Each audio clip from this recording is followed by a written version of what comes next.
요한복음 14장 1절부터 18절까지가 오늘 하나님께서 우리에게 주신 말씀입니다. 요한복음 14장 1절부터 18절까지의 말씀입니다. 우리 1절부터 3절까지 말씀만 우리 한 목소리로 함께 읽겠습니다. 시작. 너희는 마음에 근심하지 말라. 하나님을 믿으니 또 나를 믿으라. 내 아버지 집에 거할 곳이 많도다.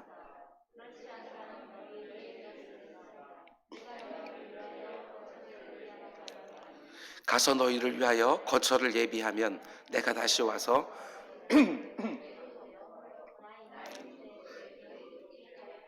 아멘, 아멘. 우리 잠시 기도하겠습니다. 사랑해 주님 감사합니다. 아버지, 우리 눈에는 뭔가 잘못되는 것처럼 보이지만 그 어떤 것도 하나님의 통제 밖에 있지 않음을 다시 한번 고백합니다.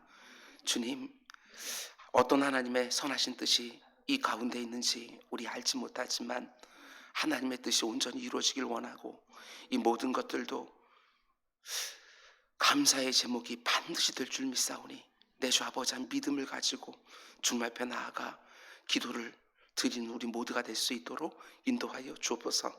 우리 연약함, 우리 어리석음 고백하게 하여 주시고 아버지 하나님 겸손한 마음으로 하나님의 뜻을 구하는 가운데 하나님의 인도하심 볼 수 있도록 인도하여 주옵소서. 오늘도 이곳저곳을 지켜주시옵소서. 특별히 이 땅에 있는 교회들을 지켜주시고 그리고 우리 어르신들을 모시는 요양병원과 요양원들을 지켜주시고 우리 자녀들, 아버지 학교들을 주님께 지켜주시옵소서. 우리 사랑하는 성도님들의 삶터와 일터를 지켜주시사 아버지 오늘도 하나님의 생명싸개 아래서 아버지 보호함을 받는 하루가 될 수 있도록 인도하여 주시옵소서. 아버지 이렇게 모여서 예배 드릴 수 있는 비록 소수지만 너무나도 감사를 드립니다. 아버지 하나님, 사회적 거리두기 3단계 격상을 놓고 이런저런 얘기들이 참 많이 있습니다. 주님, 우리 자영업 하시는 분들, 개인 사업 하시는 분들, 영업 하시는 분들, 주님 그들의 모든 일터를 주님께서 지켜 주옵소서. 우리 오혜정 집사님 하나님 앞에 30일째 작정하여 예물을 드립니다. 주님, 그의 사랑하는 사람들 모두가 다 주님 앞에 설 수 있도록 그의 기도에 응답하여 주옵소서. 이 모든 말씀 예수님의 이름으로 기도드렸습니다. 아멘, 아멘. 지난 밤도 잘 주무셨습니까? 날씨가 많이 차가워졌습니다. 오고 가는 길 가운데 속에 조심하시고 또 그 가운데 속에 기도하는 가운데 하나님께서 큰 기쁨과 응답을 허락해 주시기를 주님의 이름으로 축복합니다. 오늘은 은자교회 온라인 특세 세 번째 시간입니다. 오늘 말씀의 제목은 너희는 마음에 근심하지 말라. 주님의 말씀입니다. 1절 너희는 마음에 근심하지 말라. 이 말씀이 너무 은혜가 되어서 이번 온라인 특별 새벽 기도회 주제로 삼았습니다. 예수님이 자신이 너무나 사랑하는 그 제자들에게 말씀하십니다. 너희는 마음에 근심하지 마라. 그런데 이 말씀을 하실 때가 언제인가를 아는 것이 중요합니다. 우리 한 장 앞으로 넘겨서 요한복음 13장 1절 말씀을 보시기 바랍니다. 이 말씀이 13장부터 17장 말씀의 전체 배경이 되는 말씀입니다. 13장 1절 유월절 전에 예수께서 자기가 세상을 떠나 아버지께로 돌아가실 때가 이른 줄 아시고 세상에 있는 자기 뒤에 남겨질 그 자기 사람들을 사랑하시되 끝까지 사랑하시니라. 13장부터 17장까지 참 많은 말씀을 우리 주님께서 주고 계시고 그 제자들을 위해서 기도해 주고 계시는데 그 밑바탕에 깔려있는 주님의 마음은 그 제자들을 향한 사랑입니다. 너무나 엉터리 같은 제자들의 모습들을 보이고 있지만 그럼에도 불구하고 주님은 그들을 끝까지 사랑하고 계신다. 얼마나 은혜가 되는지 모릅니다. 뿐만 아니라 이번 특세의 본문인 13장 17장에 나오는 예수님의 마지막 설교와 그 제자들을 위한 마지막 기도는 예수님이 이제 이 세상을 떠나게 될 것을 아시고 그 때가 된 줄 아시고 자기 뒤에 이 세상에 남겨질 제자들을 위해서 주시는 마지막 말씀, 마지막 기도라는 것입니다. 오늘 보면 14장 1절 말씀도 마찬가지예요. 너희는 마음에 근심하지 말라. 이 말씀은 이 세상에 이제 남겨질 그 제자들을 위하여 이제 곧 떠나가실 예수님이 해주신 마치 고별설교, 유언과도 같은 말씀이라는 것입니다. 이 말씀을 묵상하면서 예수님의 마음을 좀 더 잘 느끼고 싶었습니다. 그래서 저 역시도 제 아이들을 한번 생각해 보았습니다. 아이들을 뒤에 남겨놓고 제가 먼저 이 세상을 떠나야 된다면 과연 어떤 마음이 들까? 많은 염려와 걱정이 들었습니다. 그런데 그때 하나님이 이 말씀을 하시는 것처럼 느껴졌습니다. 오재훈 목사, 마음에 근심하지 마라. 내가 책임진다. 근심하지 마라. 그리고 이런 생각도 들었습니다. 우리도 이 세상을 떠날 때에 내 뒤에 남겨질 가족들에게 이 말을 꼭 남겨야 되겠구나. 내가 먼저 떠난다 할지라도 너희는 마음에 근심하지 말라. 하나님을 믿으니 또 나를 믿으라. 내가 너희를 위하여 거처를 예비하러 가노라. 내가 성령 하나님을 너희에게 보내주리라. 우리도 이 말씀을 해야 되지 않을까? 예수님이 제자들을 이 땅에 남겨놓고 먼저 떠나게 되시는데 왜 근심하지 말라고 말씀하시느냐? 18절까지 말씀 보면 크게 세 가지 이유 때문에 근심하지 말라고 말씀하시는 것입니다. 첫 번째로 1절 말씀 보면 너희는 마음에 근심하지 마라. 이렇게 말씀하신 다음에 곧바로 근심하지 말아야 되는 이유를 이렇게 말씀하십니다. 하나님을 믿으니 또 나를 믿으라. 근심하지 마라. 믿어라. 이렇게 말씀하시는 것이지요. 3년 동안 자기들 곁에서 함께 해주셨던 예수님이 이제 곧 떠나가십니다. 제자들은 근심할 수밖에 없는 것이지요. 더 이상 주님이 자기 곁에 계지 않습니다. 그런데 어떻게 근심하지 않을 수 있느냐? 하나님을 온전히 믿으면, 나를 온전히 믿으면 근심하지, 걱정하지 않을 수 있다고 말씀하시는 것입니다. 그렇습니다. 믿음이 관건입니다. 믿음에서 모든 근심을 떠나보낼 수 있는 것이지요. 하나님을 믿음의 대상으로 삼고 살라고 말씀하십니다. 하나님을 온전히 믿으면 그 어떤 근심과 걱정과 두려움에도 눌리지 않을 수 있다고 말씀하시는 것이지요. 오늘 우리도 분명하게 들어야 됩니다. 이렇게 말씀하시는 것이 제자들 향한 주님의 사랑이었습니다. 누구를 믿음의 대상으로 삼아야 되는지 그걸 분명하게 가르쳐 주는 것, 그게 바로 우리 주님이 제자를 향한 사랑이었지요. 우리도 마찬가지입니다. 우리가 이 세상을 떠날 때에 내 뒤에 남겨지는 사랑하는 사람들을 위하여, 특별히 사랑하는 자녀들을 위하여 무엇을 남겨주는 게 가장 큰 사랑이겠습니까? 무엇을 믿음의 대상으로 삼고 살아야 되는지 그걸 분명하게 가르쳐 주는 것, 그게 가장 큰 사랑이 아닐까 생각해 보았습니다. 엄마 아빠가 일평생 의지의 대상으로 삼고 살았던 하나님을 내 자녀들의 믿음의 대상으로 분명히 새겨줄 수만 있다고 한다면 그것처럼 자녀들에게 남겨줄 수 있는 가장 값진 유산이 또 어디 있을까 생각이 들었습니다. 우리가 이 세상을 떠날 때에 사랑하는 자녀들에게 근심하지 말라고, 걱정하지 말라고, 하나님 온전히 믿고 살라고 말할 수만 있다고 한다면 그게 바로 내 자녀들에게 줄 수 있는 가장 큰 사랑이겠지요. 그 대신 이렇게 말하는 것은 사랑이 아니라고 저는 생각했습니다. 재정적으로 부모가 좀 괜찮아서 내 뒤에 남겨질 자녀들에게 아빠가 먼저 떠난다고 근심하지 마라, 걱정하지 마라. 아빠가 돈 많이 벌어놨으니까, 땅도 좀 사놨으니까, 통장에 잔고도 충분하니까 그거 믿고 살아라. 이렇게 말하지 않기를 바랍니다. 그건 사랑이 아닙니다. 잘못된 믿음의 대상을 남겨주고 떠나는 것이지요. 진짜 사랑은 내 뒤에 남겨질 가족들로 하여금 하나님을 온전히 믿고 살게 하는 것입니다. 그게 진짜 사랑이지요. 여러분의 부모님이 여러분에게 그와 같은 유산을 남겨주었다고 한다면 우리 부모님들이 우리에게 가장 큰 사랑을 남겨주신 것이다. 이렇게 보면 틀림없습니다. 그 어떤 것도 내 사랑하는 사람들을 지켜주는 것이 아닙니다. 오직 내 인생을 지켜주시고 인도하셨던 그 하나님이 내 사랑하는 가족들을 또한 지켜주시는 것이지요. 우리가 참 좋아하는 찬송가입니다. 그런데 부모의 이 찬송을 우리 자녀들의 찬송이 되게 하셔야 됩니다. 우리가 좀 전에 불렀던 찬송처럼 나의 갈 길 다가도록 예수 인도하시니 내 주 안에 있는 긍휼 어찌 의심하리요. 믿음으로 사는 자는 하늘 위로 받겠네. 무슨 일을 만나든지 만사형통하리라. 나만 이 찬송 부르고 끝나면 절대로 안 됩니다. 내 사랑하는 자녀들의 찬송이 꼭 되게 하셔야 합니다.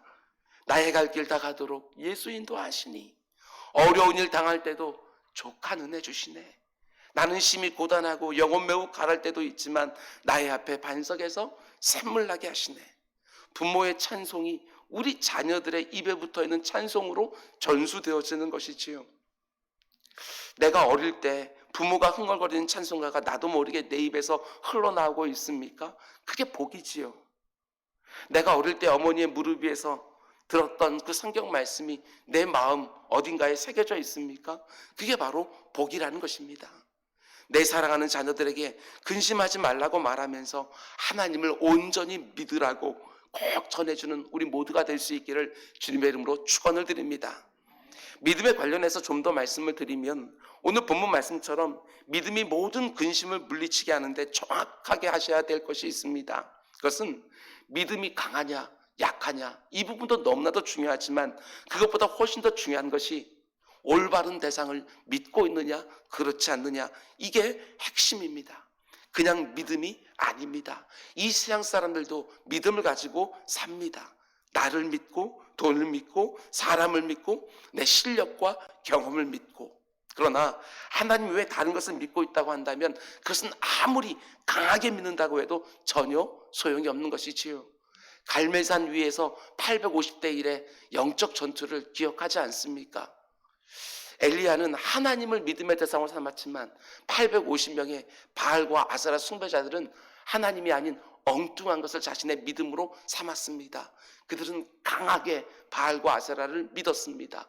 온몸을 자해하면서도 부르짖을 만큼 그들은 강하게 믿었습니다. 그러나 그 어떤 역사도 일어나지 않았습니다. 그들을 지켜주지 못했지요. 믿음의 대상이 너무나 중요합니다. 예를 들어서 얼어붙은 강을 건넌다고 생각해 보시기 바랍니다. 얼어붙어 있는 강을 건널 때도 사실 믿음이 필요하지요. 그런데 여기서 중요한 것은 내가 이 얼어붙은 강을 건널 수 있다고 나는 분명히 믿는다. 자기 자신을 믿는 거. 이게 무슨 소용이 있습니까? 이 믿음이 중요한 것이 아니라 지금 이 강의 얼음은 내가 의지해도 될 만큼 내가 밟아도 될 만큼 강한 얼음이냐 아니냐 이게 중요한 거 아니겠습니까? 내 믿음이 아무리 강하다 할지라도 그게 살 얼음이면 아무 소용이 없지요. 믿음의 대상이 정말 중요하다는 것입니다. 우리가 쉽게 빠지는 오류가 무엇이냐? 기도하고 있는 내 자신을 믿을 때가 너무나 많이 있다는 것입니다. 제가 여러 번 말씀을 드렸습니다. 내가 이렇게 기도하고 있으니 만사형통하리라. 절대로 그렇지 않습니다. 그건 기도하고 있는 내 자신을 믿는 것이지요. 나를 믿는 것이 아니라 내 기도를 받으시는 하나님을 온전히 믿어야지요. 그리고 언제나 주의 선하신 뜻대로 내가 인도함을 받는다. 주님을 온전히 경배하는 것입니다. 내 믿음이 아무리 강하다 할지라도 온전히 믿음의 대상을 하나님께로 향하는 것, 그것이 중요한 것입니다. 아무리 믿음이 겨자씨 한 알처럼 작은 믿음이라 할지라도 그 믿음이 하나님께로만 온전히 향해 있으면 산을 옮긴다고 우리 주님이 직접 말씀해 주십니다. 헛된 믿음을 가지신 분들이 있습니다. 나는 코로나에 안 걸릴 줄 믿어. 아니요, 헛된 믿음입니다. 나는 모든 게 다 잘 될 거야. 그게 무슨 소용이 있습니까? 정말 중요한 것은 내가 믿고 의지하는 분, 그분에게 의탁하는 것입니다. 내 모든 것을 맡겨 드리는 것입니다. 그분께서 나를 세례 요한처럼 인도하시든지 아니면 베드로처럼 인도하시든지 스데반처럼 인도하시든지 아니면 사도 바울처럼 인도하시든지 하나님께 모든 것을 의탁하면서 살아가는 것이지요. 그 하나님을 온전히 믿으면 근심하지 마십시오. 기도하는 것이지요. 다윗은 우리가 너무 잘 알고 있는 것처럼 허물이 많은 사람이었습니다. 그런데 그에게 너무나도 귀한 것이 뭐냐? 평소에도 하나님을 의지하고 하나님께 기도하지만 위기라고 생각되어지는 그 순간에는 하나님을 더욱 의지하고 더욱 간절히 기도하는 것을 보게 되어집니다. 이게 당연한 것이 결코 아닙니다. 사무엘상 30장 말씀 보게 되어지면 다윗 인생의 최고의 위기가 닥치지요. 아말렉 사람들에게 기습 공격을 당해서 부하들의 가족들이 다 포로로 끌려갔습니다. 자신의 사랑하는 아내와 자기 생명보다 귀한 자녀들이 어떻게 될지 모르는 상황이지요. 그때 부하들이 낙심하고 절망해서 다윗을 돌로 쳐 죽이려고 합니다. 다윗의 인생 가운데 어쩌면 가장 위급한 상황을 맞은 거지요. 그때 다윗이 어떻게 합니까? 사무엘상 30장 6절은 이렇게 말합니다. 백성들이 자녀들 때문에 마음이 슬퍼서 다윗을 돌로 치자 하니 다윗이 크게 다급하였으나 그의 하나님 여호와를 힘입고 용기를 얻었더라. 참 귀한 말씀입니다. 다윗이 하나님을 의뢰하고 새 힘을 얻었다. 새 힘이 필요하신 분이 계십니까? 크게 다급하였으나 그의 하나님 여호와를 힘입어 용기를 얻었더라. 이 모든 은혜가 우리에게도 있기를 원합니다. 우리가 다 경험하고 있는 것처럼 2020년 겨울 참 위급한 상황입니다. 나 한 사람에게만 그런 것이 아니라 온 인류에게 위급한 상황입니다. 그러나 근심하는 것이 아니라 기도하기를 원합니다. 우리는 다급할 때 부르짖을 수 있는 하나님이 계십니다. 아무리 다급한 상황이라 할지라도 하나님은 힘있고 용기를 얻어서 내 자신을 위하여 그리고 내 주변에 있는 사랑하는 사람들을 위하여 기도의 자리를 떠나지 않는 우리 모두가 될 수 있기를 주님의 이름으로 축원을 드립니다. 그럼 이제 두 번째로 예수님이 자신 뒤에 남겨질 제자들에게 왜 근심하지 말라고 하는 그 이유가 뭐냐? 예수님이 이런 말씀을 곧바로 덧붙입니다. 2절 내 아버지 집에 거할 곳이 많도다. 그렇지 않으면 너에게 일렀으리라. 내가 너희를 위하여 거처를 예비하러 간다. 내가 너희 곁을 떠난다고 해서 근심하지 말라고 말씀하시면서 이 말씀을 하시지요. 내가 너희를 위하여 거처를 예비하러 간다. 어디에 거처를 만드신다고 말합니까? 내 아버지가 있는 곳에다가 너희를 위한 거처를 예비해 놓겠다 말씀해 주십니다. 여러분, 우리가 이 세상을 살아가면서 이런저런 위급한 상황을 순간순간 맞게 되지만 근심하지 않아도 되는 가장 중요한 이유 중에 하나가 뭐냐? 그것은 내 사랑하는 주님이 내 영원한 거처를 이미 예비해 놓았다는 것입니다. 이 땅에서 모든 것을 다 잃는 것처럼 보여도 우리는 알지 않습니까? 이게 전부가 아니라고 하는 거. 그 누구도 그 무엇도 빼앗을 수 없는 나를 위한 거처가 이미 예비되어 있는 것이지요. 내 사랑하는 주님이 나를 위하여 영원한 거처, 너무나도 안정된 거처를 예비해 놓았다. 이렇게 흔들리는 거처 말고 아무리 내가 사랑하는 사람들을 뒤에 남겨놓고 먼저 떠난다 할지라도 아무리 내 사랑하는 사람들이 내 곁을 먼저 떠난다 할지라도 우리에게 이미 예비되어 있는 거처가 있다고 하는 것을 믿는다면 다시 만날 때가 있는 것입니다. 먼저 가서 너희를 위해 거처를 준비하고 기다리시겠다고 주님 말씀하시지요. 영원한 이별이 아니라 잠시 안녕입니다. 우리가 이것을 알고 사는 것이지요. 그러면서 예수님이 이 말씀을 해주신 걸 보게 되어집니다. 내가 너희를 위하여 하나님 아버지 집에 거처를 예비해 놓을 텐데 누가 그 거처에 올 수 있느냐? 그러고 나서 이 말씀을 해줘요. 이렇게 이런 문맥 속에서 이 중요한 말씀이 나옵니다. 14장 6절 예수께서 이르시되 내가 곧 길이요 진리요 생명이니 나로 말미암지 않고는 아버지께로 올 자가 없느니라. 이 유명한 구절이 이런 문맥 속에 나온다는 것을 여러분 아셨습니까? 내가 내 아버지께 먼저 가서 너희들을 위한 거처를 예비해 놓을 것인데 어떻게 너희들이 그 거처에 올 수 있는지 그것까지 말씀해 줍니다. 나로 말미암아 아버지께로 올 수 있다. 무엇이 자녀들에게 주는 사랑입니까? 영원한 거처가 있다는 것, 그것만 가르쳐 주는 것으로 끝나서는 안 됩니다. 그 영원한 거처에 어떻게 올 수 있는지 그것까지 분명하게 가르쳐 줘야지요. 이사 가면서 자녀들에게 이사 갈 집이 있다고만 말해주는 것이 아닙니다. 어떻게 그 집에 와야 되는지까지도 가르쳐 줘야 되는 것이지요. 예수님이 직접 가르쳐 주십니다. 자신의 제자들이 거할 거처를 마련해 줄 뿐만 아니라 그곳으로 올 수 있는 길까지도 가르쳐 주시지요. 내가 곧 길이요 나로 말미암아 내 아버지께로 올 수가 있다. 모든 인생들의 구주가 되시는 예수 그리스도를 온전히 믿게 하는 것, 그게 바로 내 사랑하는 사람들에게 우리가 할 수 있는 최고의 사랑이지요. 내가 아무리 노력한다고 해서 그곳으로 갈 수 있는 것이 아닙니다. 이 땅 가운데 속에 아무리 중요하고 귀해 보이고 가치 있어 보이는 것을 높이 쌓는다 하더라도 아버지 집까지 이를 수가 없습니다. 오직 예수 그리스도로 말미암아 아버지께 갈 수 있는 것이지요.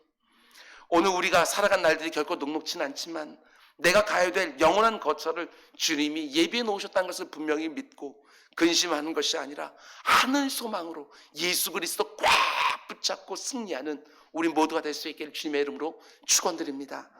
그럼 이제 마지막 세 번째로, 예수님이 지금 제자들을 남겨놓고 떠나가시면서도 근심하지 말라고 하신 이유가 뭐냐? 이것이 아주 굉장히 중요합니다. 내가 성령 하나님을 너희에게 보내줄 테니까 내가 떠나간다고 근심하지 마라. 끝까지 책임지시는 거야. 끝까지. 14장 16절 말씀입니다. 내가 아버지께 구하겠으니 그가 또 다른 보혜사를 너에게 주사 영원토록 너희와 함께 있게 하리라. 예수님이 자기 곁을 떠난다고 근심하지 말고 성령님을 또 보내주시겠다고 말씀하시는 거예요.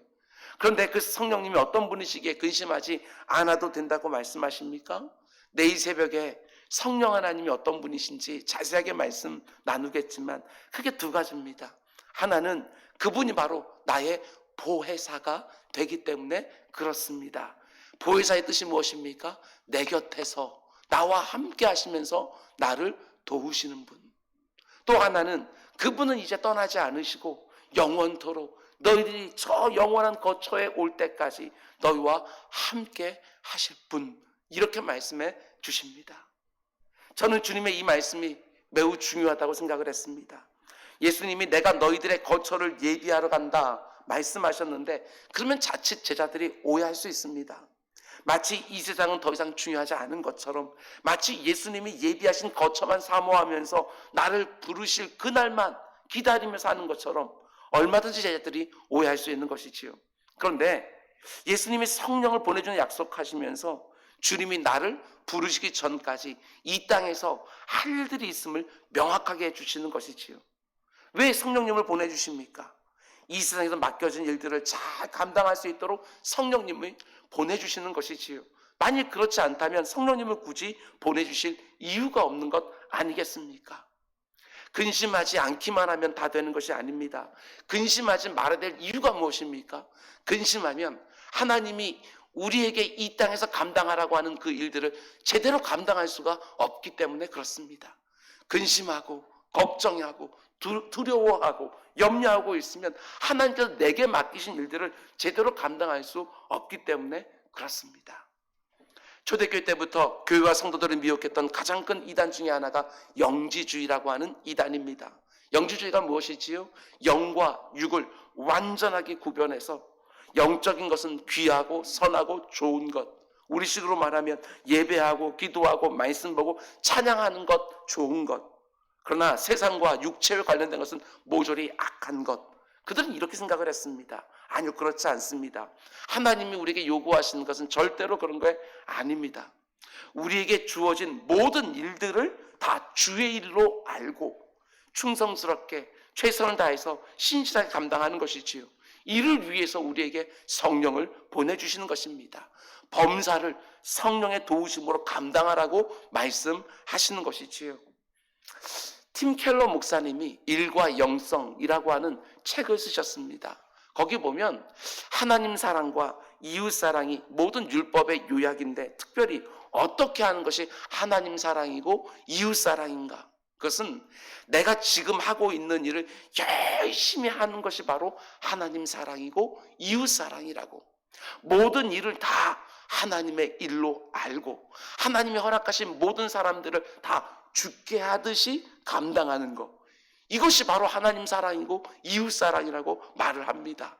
나눔 헌금을 드리고 구제 헌금을 드리지만 이웃 사랑이 되는 것이 아니라 지금 내가 하고 있는 일들을 최선을 다하여 주의 일로 알고 열심히 성실하게 하는 것이 바로 이웃 사랑이라고 말을 합니다. 그러면서 이런 예를 들지요. 지금 당신이 의자 만드는 일을 하고 있습니까? 그렇다면 가장 좋은 의자를 만드십시오. 그게 바로 내가 할 수 있는 이웃 사랑의 최선입니다. 가장 좋은 의자, 가장 편안하고 안전한 의자를 만들어서 이웃들이 그 의자를 사용하게 하는 것, 그게 바로 하나님이 내게 주신 은사와 재능과 직업을 가지고 이웃을 사랑하는 최선의 방법입니다. 여러분, 정말 그렇습니다. 모든 일들이 다 주의 일이라고 생각할 때 함부로 대충 할 수가 없는 것이지요. 내가 만나는 모든 사람들을 다 죽게 하듯 하고 있다고 한다면 함부로 대하지 못할 것입니다. 내가 지금 하는 일이 단지 돈벌이가 되지 않도록 최선을 다해서 그 일을 하시기 바랍니다.